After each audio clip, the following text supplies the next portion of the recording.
अभिषेक टंडन जी। राधे राधे राधे महाराज जी। महाराज जी, संसारिक जीवन में रहते हुए ये भी इच्छा होती है कि मेरे प्रियजन भी भक्ति मार्ग में मेरे साथ चले, या हमारी इच्छा कैसे पूरी होगी? नहीं, आपकी इच्छा से नहीं होगा। वो इच्छा करें भक्ति मार्ग में चलना तो आपकी इच्छा काम कर जाएगी। अगर वो नहीं चलना चाहते तो किसी को जबरदस्ती इस मार्ग में नहीं चलाया जा सकता। हाँ, जबरदस्ती अपनी भक्ति का हम उनके ऊपर भाव थोप नहीं सकते। वो चाहते हैं तो कल्याण हो सकता है, वो चाहें तो हम अपनी सलाह दे सकते हैं। अगर वो नहीं चाहते हैं तो जबरदस्ती नहीं किया जा सकता। जबरदस्ती करने पर वो आपका विरोध कर लेंगे, फिर आपकी भक्ति में बाधा पहुंच जाएगी। तो भगवान से प्रार्थना करें कि उनके अंदर भक्ति की चाह पैदा हो जाए, भूख पैदा हो जाए। भूखा हो तब तो भोजन पवाना अच्छा लगता है। अब भक्ति की भूख नहीं, हम उन्हें भक्ति की बात कहेंगे तो हमारी हंसी उड़ा देंगे, वो हमारा उपहास कर देंगे। तो हमें लगता है कि हम भगवान से प्रार्थना करें कि अपने निज जनों के अंदर भी भक्ति का भाव आवे। प्रयास कर सकते हैं?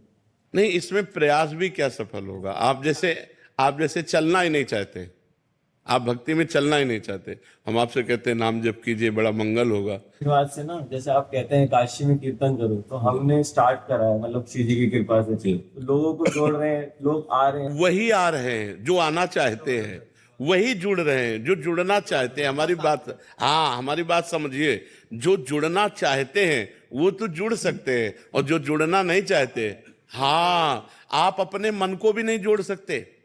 औरों की तो बात जाने दो, अगर जुड़ना नहीं चाहता तो मन को भी नहीं जोड़ सकते। इससे लड़ाई लड़नी पड़ेगी, इसको रौंदना पड़ेगा, इसको मारना पड़ेगा। मन मार्या तन बस में कीन्हा, हुआ भरम सब दूर। ऐसे कोई खिलवाड़ थोड़ी भक्ति का मार्ग। अगर चाह नहीं है तो हम किसी को नहीं बदल सकते। आप समझो, आप ये समझो कि जिनकी चाह है अंदर कहीं है और दुराचार में लगे हैं, समझना हमारी बात, लेकिन उनके अंदर चाह है काश मैं बुरे कर्म ना करता, तो जहां उनको सत्संग मिलेगा तो एकदम बम जैसा काम करेगा, उनके अंदर एकदम पावर आ जाएगा और सब गंदी बातें छोड़कर वो अच्छे मार्ग में चल देंगे। ऐसे हजारों लोग हैं जो आके यहाँ बताते हैं कि हम 2 वर्ष पहले सुधर गए हैं, आए आज हैं, सत्संग सुनकर 2 वर्ष पहले सुधर गए। तो वो सुधर कैसे गए? हमने थोड़ी कहा, उनकी चाह ने उनको सुधारा। उनकी चाह जो दबी हुई विषयों में थी, उसको पावर मिला सत्संग से, और उस चाह ने विषयों का त्याग किया और वो आगे बढ़ गए। बिना चाह के इस मार्ग में चलना कर, जुनून और जज्बा जरूरी है। हाँ बिल्कुल।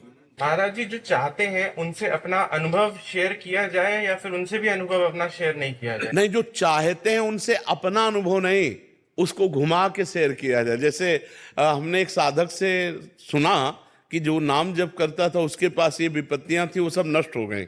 उसको बड़ा आनंद मिला। उसको हम कहे अपनी बात रहे, लेकिन घुमा के कह रहे। डायरेक्ट बात कहने में अपने को घाटा हो जाएगा।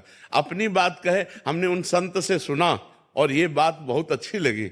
अगर आप इसको करके देखें तो कई साधकों को बहुत इससे लाभ हुआ, ऐसे कहा जाता है। सीधे अपनी बात नहीं रखी जाती कि हमने ऐसा किया और हमको ऐसा लाभ हुआ, तो फिर आपका मार्ग बाधित हो जाएगा। क्योंकि कहीं ना कहीं अभी अहम है, अहम का नाश नहीं हुआ है। वो अहम घेरा बना देगा और आपकी साधना में विघ्न पड़ जाएगा।